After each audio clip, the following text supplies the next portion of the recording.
Hello and welcome to Physics Learning in Cythematics। मैं निशी गुप्ता और आज का हमारा टॉपिक है कैपेसिटर्स एंड कैपेसिटेंस। तो कैपेसिटर्स के बारे में पढ़ने से पहले ये टर्म जानना जरूरी है कि डाइलेक्ट्रिक स्ट्रेंथ क्या होती है। तो डाइलेक्ट्रिक स्ट्रेंथ क्या होती है, लास्ट टर्म पे हमने डाइलेक्ट्रिक्स के बिहेवियर के बारे में पढ़ा था कि जब हम डाइलेक्ट्रिक्स को इलेक्ट्रिक फील्ड में रखते हैं, ये डाइलेक्ट्रिक है, इसको हमने इस एक्सटर्नल फील्ड में रखा है, तो क्या होता है, ये जितने भी इसके अंदर अगर पोलर डाइलेक्ट्रिक है तो उसके अंदर एटॉमिक डाइपोल्स होंगे, वो फील्ड के डायरेक्शन में अलाइन हो जाएंगे, और अगर नॉन पोलर है तो डाइपोल मोमेंट डेवलप हो जाएगा फील्ड के डायरेक्शन में।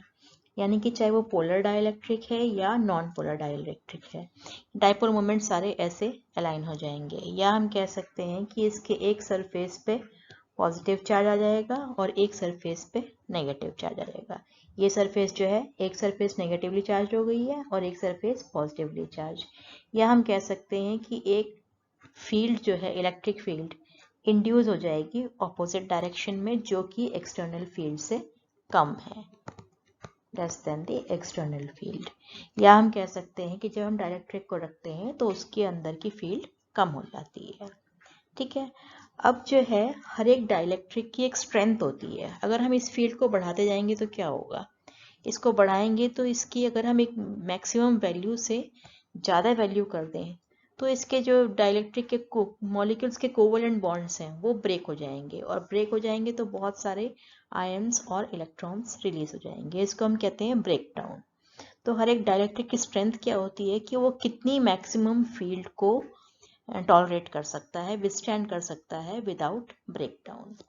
The maximum electric field that A dielectric medium can withstand without breakdown of its insulating property is called a dielectric strength। ठीक है, वो उसकी डाइलेक्ट्रिक स्ट्रेंथ होती है। और एयर की डाइलेक्ट्रिक स्ट्रेंथ कितनी होती है, 3 × 10⁻⁶ वोल्ट पर मीटर। ये इलेक्ट्रिक फील्ड की वैल्यू है। इसकी यूनिट वोल्ट पर मीटर कैसे आई है, हमने पढ़ा था, E = -dV/dl। तो इससे आई है वोल्ट और मीटर। तो इलेक्ट्रिक फील्ड की यूनिट हम ये भी लिखते हैं वोल्ट पर मीटर। अच्छा, अब अगर हमने एक कंडक्टर लिया है कोई भी, दैट इज ए कंडक्टर, और इसको हमने कोई चार्ज दे दिया है, चार्ज कंडक्टर है, तो क्या होगा, इसके चारों तरफ कोई इलेक्ट्रिक फील्ड डेवलप हो जाएगी। इसके चारों तरफ की स्पेस में इलेक्ट्रिक फील्ड डेवलप हो जाएगी, यानी कि एक पोटेंशियल जो है वो डेवलप हो जाएगा डिफरेंट डिफरेंट पॉइंट्स पे। अब यहाँ पर क्या है, ये सराउंडेड बाय एयर है, तो अगर हम इस चार्ज को इंक्रीज करते जाएं तो क्या होगा, इलेक्ट्रिक फील्ड भी इंक्रीज होती जाएगी, पोटेंशियल भी इंक्रीज होता जाएगा। तो अगर हम इस चार्ज को इतना इंक्रीज कर दें कि इलेक्ट्रिक फील्ड की वैल्यू कितनी हो जाए, ग्रेटर देन 3 × 10⁻⁶ वोल्ट पर मीटर। अगर इससे ज़्यादा इलेक्ट्रिक फील्ड हो गई तो क्या होगा, ये सारी एयर जो है ये आयोनाइज हो जाएगी, ब्रेक डाउन हो जाएगा इसमें, यानी कि आयोनाइज हो जाएगी। और आयनाइज हो जाएगी, इसका मतलब इलेक्ट्रॉन्स और पॉजिटिव आयंस डेवलप हो जाएंगे, और जो इलेक्ट्रॉन्स हैं वो इधर की तरफ पॉजिटिव चार्ज की तरफ फ्लो होंगे। या हम कह सकते हैं कि इसका चार्ज जो है वो डिक्रीज हो जाएगा, क्योंकि इलेक्ट्रॉन्स इधर फ्लो होंगे तो पॉजिटिव से कंबाइन होकर न्यूट्रलाइज करेंगे तो चार्ज डिक्रीज हो जाएगा। यानी कि हर कंडक्टर की एक चार्ज होल्डिंग कैपेसिटी होती है कि वो मैक्सिमम कितना चार्ज होल्ड कर सकता है। उससे ज़्यादा अगर हम चार्ज देंगे तो क्या होगा, उसके आसपास की एयर में ब्रेक डाउन हो जाएगा और चार्ज कम हो जाएगा, जिसे हम कहते हैं चार्ज लीक हो जाएगा। ठीक है, तो a strong electric field can ionise the surrounding air and accelerate the charges so produced, thereby neutralizing the charge on the conductor. In other words, we can say the charge of the conductor leaks away due to the reduction in the insulating power of the intervening medium. जो ये medium है इसकी insulating power कम हो जाएगी, क्यों, क्योंकि ये ionise हो गया है, और आयनाइज होने से इसमें करंट, इसमें चार्ज फ्लो होगा, चार्ज फ्लो होने से ये चार्ज कम हो जाएगा, यानी कि इस कंडक्टर पर हम और चार्ज नहीं दे सकते हैं, एक मैक्सिमम लिमिट है जितनी चार्ज हम इसको दे सकते हैं। ठीक है, तो अब आते हैं कैपेसिटर्स पे। पहला तो प्रिंसिपल क्या है कैपेसिटर का। कैपेसिटर का प्रिंसिपल क्या है, अभी हमने देखा कि अगर एक कंडक्टर है हमारे पास, उसको हम एक लिमिट तक ही चार्ज कर सकते हैं, वो एक लिमिट तक ही चार्ज होल्ड कर सकता है, उसके ज़्यादा चार्ज देंगे तो क्या होगा, उसका चार्ज लीक हो जाता है। कैपेसिटर का प्रिंसिपल क्या है? Capacitor works on the principal that A charge storing capacity of a conductor increases appreciably when another conductor charged an earth is brought near it। ये हमारे पास एक कंडक्टर है जिस पर कि पॉजिटिव चार्ज है, ठीक है, यानी कि इसके चारों तरफ जो है वो इलेक्ट्रिक फील्ड है और कुछ पोटेंशियल है। अब इसकी तो एक लिमिट है कि हमने क्यू चार्ज दिया है इसको, इससे ज़्यादा चार्ज देंगे तो क्या होगा, लीक डाउन हो जाएगा। लेकिन अगर हम इसके नज़दीक एक और कंडक्टर ला के रखते हैं, हमने एक कंडक्टर और ला दिया इसके नज़दीक, तो क्या होगा, इंडक्शन से ये फर्स्ट कंडक्टर था, ये सेकंड कंडक्टर, इसकी इस सरफेस पे नेगेटिव चार्ज आ जाएगा, जो अंदर वाली सरफेस है इनर सरफेस उस पर नेगेटिव आ जाएगा और बाहर वाली सरफेस पे पॉजिटिव चार्ज आ जाएगा, ठीक है। ये नेगेटिव चार्ज आ गया और ये पॉजिटिव चार्ज आ गया, क्यों आ गया, इंडक्शन के थ्रू। अब अगर हम इस सरफेस को अर्थ से कनेक्ट कर दें, अर्थिंग कर दें इसकी, तो क्या होगा, ये चार्ज जो है सारा न्यूट्रलाइज हो जाएगा, ये पॉजिटिव चार्ज जो है ये न्यूट्रलाइज हो जाएगा, कैसे, अर्थ के थ्रू। ये तो हमारे पास क्या बचा, सिर्फ यहाँ पर नेगेटिव चार्ज बचा इस प्लेट पे। तो अब जो है इस पॉजिटिव चार्ज की कोई फील्ड थी और पोटेंशियल था। अब क्योंकि इस प्लेट पे नेगेटिव चार्ज है तो क्या होगा, इलेक्ट्रिक फील्ड भी डिक्रीज हो जाएगी कुल मिला के दोनों की अगर हम देखें, और पोटेंशियल भी डिक्रीज हो जाएगा। यानी कि अब हम इसको और चार्ज दे सकते हैं। क्या मतलब है इसका, कि अगर हमने एक कंडक्टर के पास, चार्ज कंडक्टर के पास दूसरा कंडक्टर लेके आए हैं, तो क्या होता है, उसकी इस कॉम्बिनेशन की जो चार्ज होल्डिंग कैपेसिटी है वो बढ़ जाती है। And that is the principle of the capacitor. यही कैपेसिटर का प्रिंसिपल है कि हम दो कंडक्टर्स यूज करते हैं उसमें। तो कैपेसिटर्स को कैसे डिफाइन करेंगे और कैपेसिटेंस को कैसे डिफाइन करेंगे। एक capacitor is a system of two conductors separated by an insulator. दो कंडक्टर लिए, कंडक्टर 1 कंडक्टर 2, और उनके बीच में क्या है, यहाँ पर इंसुलेटर। इंसुलेटर हो सकता है, वैक्यूम हो सकता है, that is called a capacitor. इस अरेंजमेंट को हम कैपेसिटर बोलते हैं। इन पे चार्जेस होंगे प्लस क्यू माइनस क्यू, इसका कोई वोल्टेज होगा V1 और V2, या हम कह सकते हैं जो पोटेंशियल डिफरेंस है V, that is equal to V1 minus V2। इतना इनके दोनों कंडक्टर्स के बीच में पोटेंशियल डिफरेंस होगा। The electric field in the region between the conductors is proportional to the charge Q। जो इलेक्ट्रिक फील्ड डेवलप होगी यहाँ पे वो किसके प्रोपोर्शनल होगी, Q चार्ज के। और पोटेंशियल जो डेवलप होगा वो भी Q चार्ज के प्रोपोर्शनल होगा। जितना हम चार्ज ज़्यादा देंगे उतनी ही इलेक्ट्रिक फील्ड ज़्यादा डेवलप होगी, उतना ही पोटेंशियल ज़्यादा डेवलप होगा। या हम कह सकते हैं Q और V का रेशियो जो है दैट इज कांस्टेंट। Q ज़्यादा देंगे तो V भी ज़्यादा हो जाएगा, Q को इंक्रीज करेंगे V इंक्रीज हो जाएगा, Q को डिक्रीज करेंगे V डिक्रीज हो जाएगा, लेकिन Q अपॉन V का रेशियो कांस्टेंट रहेगा, या Q is proportional to V। This constant is called capacitance of the conductor of the capacitor. ये कैपेसिटर है, इसका capacitance, capacitance means charge holding capacity, that is called the capacitance. तो कैसे define किया है हमने, capacitance is equal to Q upon V। इसमें Q क्या है, इन कंडक्टर्स का चार्ज, प्लस Q इसका है, माइनस Q इसका है।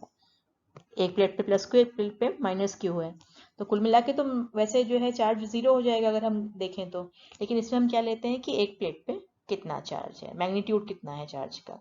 तो Q upon V that are the charges on the conductor and V is the potential difference between them, ठीक है।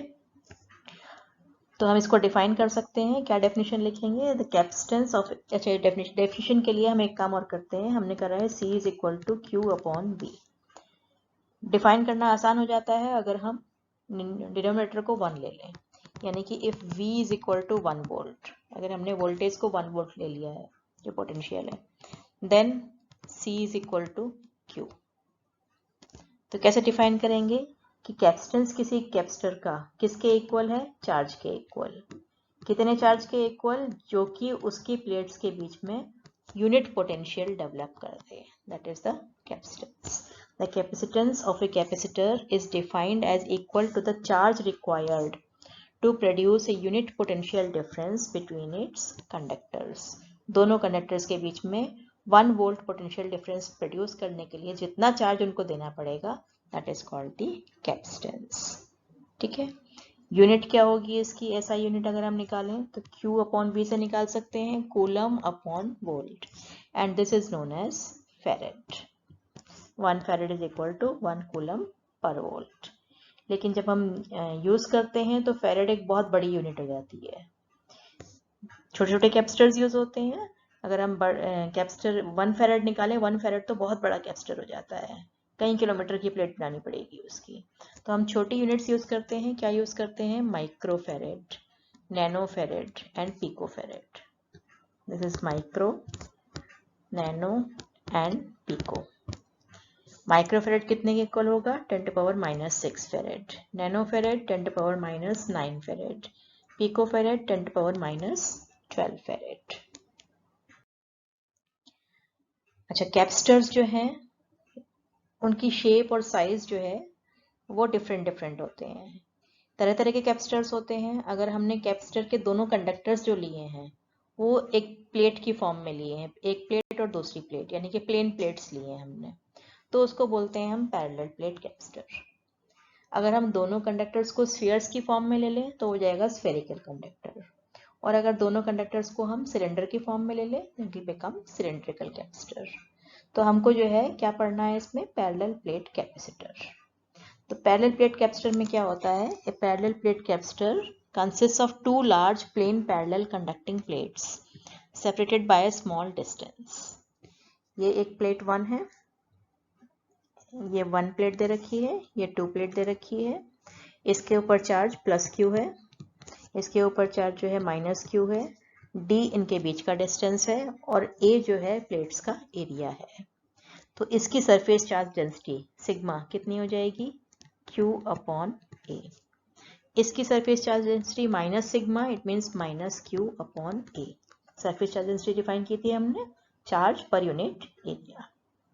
ठीक है, अब हमने क्या किया है, we take the intervening medium between the plates to be vacuum. यहाँ पर जो है वैक्यूम है, प्लेट्स के बीच में वैक्यूम है या एयर है ये कह सकते हैं। अब अगर हम इलेक्ट्रिक फील्ड निकालें तो यहाँ पे 3 रीजन दिखाई दे रहे हैं आपको। ये फर्स्ट रीजन ये है, सेकेंड रीजन ये है, और थर्ड रीजन जो है ये प्लेट्स के बीच का रीजन जो है, इसको हम थर्ड रीजन नेम कर देते हैं।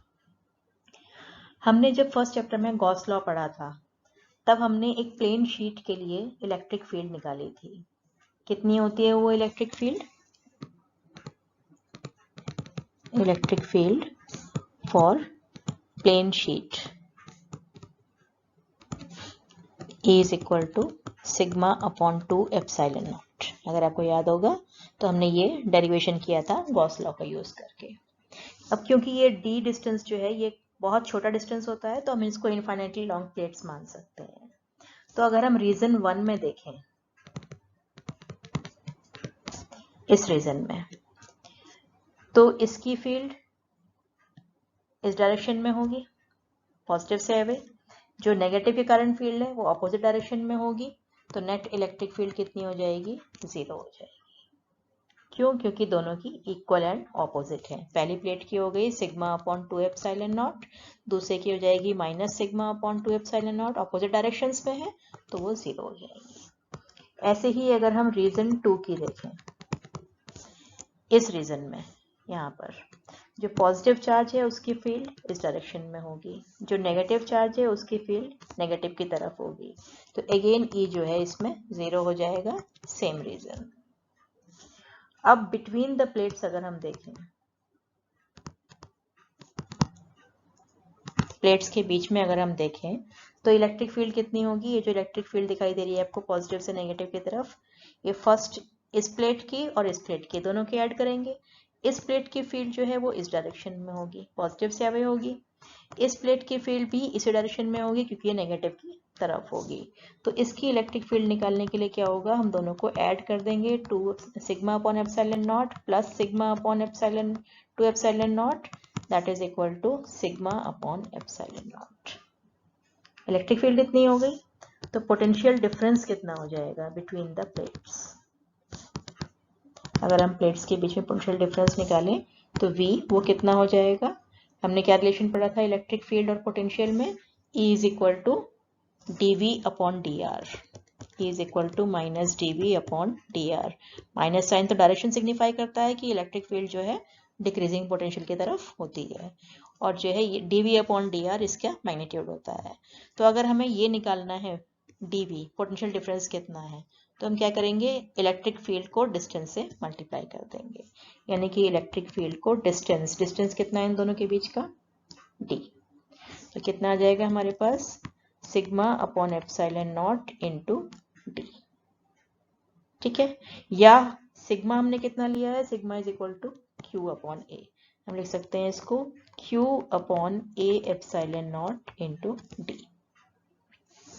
अब अगर हम इसका कैपेसिटेंस निकालना चाहें, इस कैपेसिटर का, तो कैपेसिटेंस किसके इक्वल होता है, Q अपॉन V, और Q को हम Q लिख दें, और V कितना निकाला है हमने, ये निकाला है V हमने, that is Q upon A epsilon naught into D।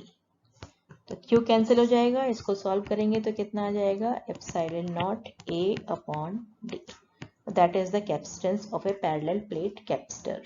अगर पैरेलल प्लेट कैपेसिटर है उसका कैपेसिटेंस कितना होता है, epsilon not A upon D, A area of the plate है और D उनके बीच का डिस्टेंस है। या हम कह सकते हैं जो कैपेसिटर है वो किस पर डिपेंड करता है, डायमेंशंस पर डिपेंड कर रहा है कि एक प्लेट का एरिया कितना है, कितनी बड़ी प्लेट ली है, उनके बीच का डिस्टेंस कितना है, उस पर डिपेंड कर रहा है। एक फॉर्मूला तो Q अपॉन V है, लेकिन Q V पे डिपेंड नहीं करता है, डिपेंड उसके डायमेंशंस पे करता है। C is determined purely geometrically by the shape, size and relative position of the two conductors. जो दो कंडक्टर्स है उनके रिलेटिव पोजीशन, साइज और शेप पर डिपेंड करता है। तो अब हम नेक्स्ट केस पढ़ेंगे, effect of dielectric on capacitance. अभी हमने निकाला था कैपेसिटेंस पैरेलल प्लेट कैपेसिटर का जब उसमें कोई भी डाइलेक्ट्रिक नहीं था, यानी कि बीच में वैक्यूम था। अब अगर हम डाइलेक्ट्रिक लगा दें उसके प्लेट्स के बीच में तो क्या होगा।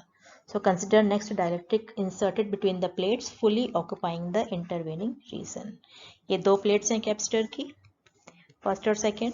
इस पे चार्ज प्लस क्यू है, इस पे चार्ज माइनस क्यू है, इसकी चार्ज डेंसिटी सिग्मा और इसकी चार्ज डेंसिटी माइनस सिग्मा। अब इसके प्लेट्स के बीच में हमने पूरा क्या लगा दिया है, ये डाइलेक्ट्रिक से कंप्लीटली इसको फिल अप कर दिया है। तो जब डाइलेक्ट्रिक को फील्ड में रखेंगे, ऑलरेडी एक इलेक्ट्रिक फील्ड है इसके बीच में, वो हमने निकाली थी, कितनी निकाली थी, electric field between the plates with vacuum. जब वैक्यूम था तो हमने इलेक्ट्रिक फील्ड निकाली थी, कितनी थी, सिग्मा अपॉन एप्सिलॉन नॉट। तो ये फील्ड एक्ट कर रही है, हमने इस फील्ड में डाइलेक्ट्रिक को रख दिया है। तो जब डाइलेक्ट्रिक को रखते हैं तो हमने पढ़ा है इसके बिहेवियर के बारे में, चाहे वो पोलर है या नॉन पोलर है, डाइलेक्ट्रिक मोमेंट डेवलप हो जाता है ऑपोजिट डायरेक्शन में, यानी कि ये एंड जो है ये पॉजिटिव हो जाएगा इसका, और ये एंड नेगेटिव हो जाएगा, बीच के चार्जेस जो है वो कैंसिल हो जाएंगे। या हम कह सकते हैं कि इस एंड पे minus sigma p charge density आ गई और इस पे plus sigma p, induce charges जो इंड्यूस हुए हैं वो इतने चार्जेस आ गए हैं इसके ऊपर। तो अब अगर इस कैपेसिटर को कंसिडर करें तो इस प्लेट की चार्ज डेंसिटी कितनी हो जाएगी, सिग्मा माइनस सिग्मा पी, क्योंकि प्लस सिग्मा पहले से थी और माइनस सिग्मा पी डेवलप हो गई तो इतनी हो गई। दूसरी प्लेट की चार्ज डेंसिटी कितनी हो जाएगी, sigma minus sigma P with negative sign. ठीक है, तो अब क्योंकि चार्ज डेंसिटी चेंज हो गई है तो इलेक्ट्रिक फील्ड भी चेंज हो जाएगी। तो अब जो हम इलेक्ट्रिक फील्ड निकालेंगे, electric field between the plates with dielectric. जब हमने डाइलेक्ट्रिक लगा दिया है इस प्लेट्स के बीच में, तब जो इलेक्ट्रिक फील्ड है वो कितनी हो जाएगी, अब sigma minus sigma P upon epsilon not. इस जो फील्ड थी पहली वाली, इसमें सिग्मा चेंज हो गया है तो sigma minus sigma P upon epsilon naught. अगर पोटेंशियल डिफरेंस निकालें बिटवीन द प्लेट्स, जैसे हमने पहले निकाला था, पोटेंशियल डिफरेंस हो जाएगा V is equal to electric field multiplied by distance, that is equal to sigma minus sigma P upon epsilon naught multiplied by D. अब हमें सिग्मा पी की वैल्यू चाहिए, क्योंकि सिग्मा पी तो इंड्यूस चार्ज है, उसकी वैल्यू हम कैसे निकालेंगे, नोन क्वांटिटीज के लेकर। तो सिग्मा पी क्या है? इंड्यूस्ड चार्ज है। तो जब हम किसी डाइलेक्ट्रिक को इलेक्ट्रिक फील्ड में रखते हैं तो हमने पढ़ा था कि वो पोलराइज हो जाता है, यानी कि डाइपोल मोमेंट डेवलप हो जाता है। और क्वांटिटी पढ़ी थी हमने polarisation. Polarisation is proportional to what? External electric field. इसका मतलब ये जो चार्ज डेंसिटी डेवलप हुई है induced charge, that is also proportional to external field. और एक्सटर्नल फील्ड कितनी थी? Sigma upon epsilon naught. क्या मतलब है इसका? कि ये जो चार्ज डेंसिटी है that is also proportional to sigma, क्योंकि ये फील्ड के प्रोपोर्शनल है तो ये सिग्मा के प्रोपोर्शनल भी होगी। It means that sigma minus sigma P, ये जो हमारी टर्म है sigma minus sigma P, that is also proportional to sigma, वो भी सिग्मा के प्रोपोर्शनल होगी। या हम कह सकते हैं sigma minus sigma P that is equal to a constant multiplied by sigma.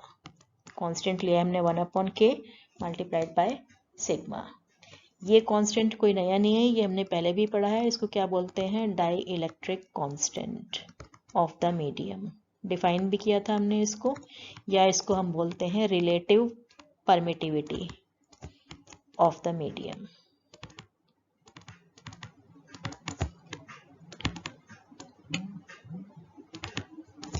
ठीक है, तो अब हमारे पास ये जो पोटेंशियल आ गया है ये कितना आ गया? दैट इज इक्वल टू, इसकी जगह वैल्यू पुट अप कर देंगे हम, sigma upon k epsilon naught into d. और सिग्मा कितना था? क्यू अपॉन ई, तो it will become q upon k a epsilon naught into d. कितना पोटेंशियल आ गया? कैपेसिटेंस निकाल सकते हैं अब हम इसका, capacitance of the conductor that is c which is equal to q upon v. Q और वी हमने ये निकाला है, ये v की वैल्यू रख देंगे q upon k a epsilon naught into D. q cancel हो जाएगा तो हमारे पास क्या आ जाएगा? c की वैल्यू दैट इज के a epsilon not upon D. हमने जो पहला निकाला था विद वैक्यूम वो कितना आया था? Epsilon not a upon D. अब हमने डाइलेक्ट्रिक लगा दिया है तो कितना हो गया? के a epsilon not upon D, यानी कि k टाइम्स हो गया है। जितना हमने एयर में निकाला था उसके k टाइम्स हो गया है, यानी कि डाइलेक्ट्रिक लगाने से भी कैपेसिटर का कैपेसिटेंस बढ़ जाता है। तो हमने दोनों डेरिवेशन किए भी। The capacitance C with dielectric between the plates, जब डाइलेक्ट्रिक लगाया तो कितना कैपेसिटेंस आया, और जब वैक्यूम था प्लेट्स के बीच में तो कैपेसिटेंस इतना आ गया। अगर हम इनको डिवाइड कर दें that is C upon C naught, कितना आएगा? Epsilon naught k a upon d divided by epsilon naught a upon d. तो एप्सिलॉन नॉट कैंसिल हो जाएगा, डी भी कैंसिल, ए भी cancel, only k. We can write c is equal to k c not. तो इससे भी हम इस डाइलेक्ट्रिक कांस्टेंट को डिफाइन कर सकते हैं। डाइलेक्ट्रिक कांस्टेंट हमने पहले भी डिफाइन किया था फर्स्ट चैप्टर में। अब कैसे डिफाइन करेंगे हम? The dielectric constant of a substance is the factor by which the capacitance increases from its vacuum value when the dielectric is inserted fully between the plates of the capacitor। अगर हम capacitor की plates में dielectric introduce कर दें तो उसका capacitance जितने times increase हो जाता है that is called dielectric constant of that medium. Questions करते हैं। NCERT question number 2.5, a parallel plate capacitor with air between the plates has a capacitance of 8 picofarad। given क्या है? कैपेसिटेंस गिवन है 8 picofarad, it means 8 into 10 to power minus 12 farad। What will be the capacitance if the distance between the plates is reduced by half and the space between them is filled by the substance of dielectric constant K। ये जो हमको given था ये कितना था? Capacitance given था हमको किसमें? एयर में। या हमको पता था this implies that epsilon naught A upon D that is equal to 8 into 10 to power minus 12 farad, ये हमको गिवन था। अब हम क्या कर रहे हैं? हमने जो है D को कितना कर दिया है? D बिकम्स हाफ, D को हाफ कर दिया है। एरिया को चेंज नहीं किया है, एरिया उतना ही है। और हमने डाइलेक्ट्रिक लगा दिया है जिसका कि डाइलेक्ट्रिक कांस्टेंट कितना है? 6। तो जो न्यू कैपेसिटेंस होगा वो कितना हो जाएगा? अब मान लीजिए न्यू कैपेसिटेंस C डैश है, वो कितना होगा? अब हम फॉर्मूला लगाएंगे डाइलेक्ट्रिक वाला, के epsilon not A upon d. तो K कितना है? 6 है। एप्सिलॉन नॉट में कोई चेंज नहीं किया है, ए में कोई चेंज नहीं किया है, केवल डी को चेंज कर दिया हमने, कर दिया d/2। तो हमारी सी डैश की वैल्यू कितनी आ गई, 12 एप्सिलॉन नॉट a/d। और इसकी वैल्यू हमको पता है कितनी थी, ये स्टार्टिंग में जो कैपेसिटेंस था, तो इट बिकम्स 12 इंटू 8 इंटू 10⁻⁻12 फेरेड। या इसको मल्टीप्लाई कर देंगे तो विल गेट 96 इंटू 10⁻⁻12 फेरेड, और we can write that is equal to 96 pico farad. So the new capacitance will become 96 picofarad. Next question. In a parallel plate capacitor with air between the plates, each plate has an area of 6 into 10⁻³ meter square. Area given है हमको. Distance between the plates is 3 millimeter. Distance given है 3 millimeter. इसको हम लिख सकते हैं 3 into 10⁻³ meter. Metre में change कर लिया. Calculate the capacitance of the capacitor. तो ए पार्ट में तो हमको क्या निकालना है, कैपेसिटेंस निकालना है। इसका पहले ए पार्ट में कैपेसिटेंस निकाल लेते हैं। C is equal to epsilon naught A/d। Epsilon naught की वैल्यू 8.85 10⁻⁻12 वैक्यूम के लिए, क्योंकि यहाँ पर जो है वैक्यूम या एयर है बिटवीन द प्लेट्स। ए की वैल्यू 6 इंटू 10⁻³ डी की वैल्यू 3 इंटू 10⁻³ ये 3 कैंसिल हो जाएगा, 3 2 6। इसको हम मल्टीप्लाई करेंगे तो कितना आएगा, 17.7 इंटू 10⁻⁻12 कितना, फेरेड। या हम लिख सकते हैं इसको approximately equal to 18 pico farad. First part का आंसर। सेकेंड पार्ट क्या है अब, if the capacitor is connected to a 100 volt supply, अगर हम इसको अब 100 वोल्ट सप्लाई से कनेक्ट करते हैं, what is the charge on each plate of the capacitor, हर एक प्लेट पे कितना चार्ज आ जाएगा। चार्ज कैसे निकालेंगे, Q is equal to C into V। C हमने निकाला है कितना है 18 पिको फेरेड, 18 इंटू 10⁻⁻12, और V की वैल्यू कितनी है 100, तो ये बिकम्स 18 इंटू 10⁻⁻10, या हम लिख सकते हैं स्टैंडर्ड फॉर्म में 1.8 10⁻⁹ कूलम, या इसको लिख सकते हैं 1.8 nano coulomb. That is the charge on the capacitor plate. तो आज के लिए इतना ही। नेक्स्ट टर्न पे जो हमारा टॉपिक होगा that will be combination of capacitors, capacitors को कैसे कंबाइन